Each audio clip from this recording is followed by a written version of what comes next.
ainda não se acudiu mais na Lance Recherche. Tem o processo aqui para não somente entregar queijo contra Marisol Lopes Trump, para queijo falso que sua pessoa entregar, e tem caso aqui, não está promebiar, nós tudo acorda, que a comunidade de Aruba também acorda, incidente que está no parlamento de Aruba, incidente bastante baixo, junto com o senhor Chris Dammers, que nos mistérios acordar que a trobe está outro caso, que agora se poner, agora reglar na banda, para motivo de uma acusação falsa que toma lugar e tempo, e também de mesmo político aqui, ministro Marisol Lopes Trump, contra o senhor Chris Dammers, coisa que Marta Papia, pero lá toma lugar. E agora que também custa toma lugar, para qual, junto com o meu advogado, o processo está andando com o Lance Recherche agora aqui, não somente para acusação contra o ex-mandatário, para mentira com ela 13 dilante, mas também tem caso aqui de tur 4 pontos.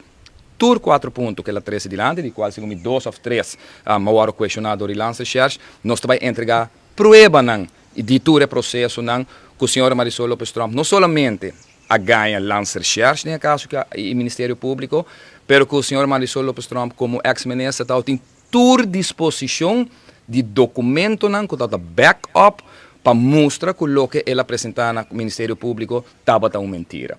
Marisol Lopes Trump estava na altura que o que ela vai fazer na Lance Recherche, na julho de ano 2020, estava uma acusação falsa, porque ele tem todo o backup e documento para pôr sa que o que está fazendo na Lance Recherche no momento é por e a causa dano enorme na minha pessoa, na minha família, na minha negócio e para qual há o processo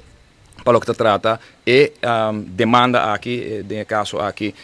para o que trata a acusação falsa que tem do senhor Marisol Lopes Trump. Bom, Mardo Ber foi de 6 de dezembro de 2019 abandonar a política. Você escutar minha própria política em dia, 2 anos tranquilo, dedicado a meu negócio, dedicado a mim vai fazer Aruba, mas não político porta hasi um pouco, eu me vai esconder, mas quer de meu país, me invertir de meu país, me tem roupa gente trabalhando, depender de negócio não como tem, para mim ganha, e está perjudicando cada de nós. Então, ora está perjudicando a vida personal, a vida comercial, a vida econômica e a vida de negócio, para motivo de uma acusação falsa.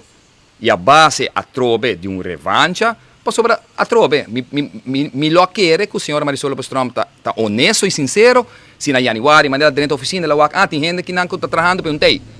de viaja se denúncia, que tem gente que trabalha na februário, na março, de como não assim, de como agora até hora, com confiança acaba completamente de boa, na julho, porque da paga gente nem foi januário, februário, março, abril, maio, junho, tem na julho, para vai começar processo, então vai entregar queijo. Depois de atividade política que toma lugar de desconfiança em sua pessoa. Peculiar que ela queda bastante largo, senhor do Patinho. Normal, testigo, abogado Carlos também, quizás. Segundo o ano passado, Henry e Manga viram coffee para beber em 2 minutos e 3 minutos. E aqui tem coffee que dura 7 horas.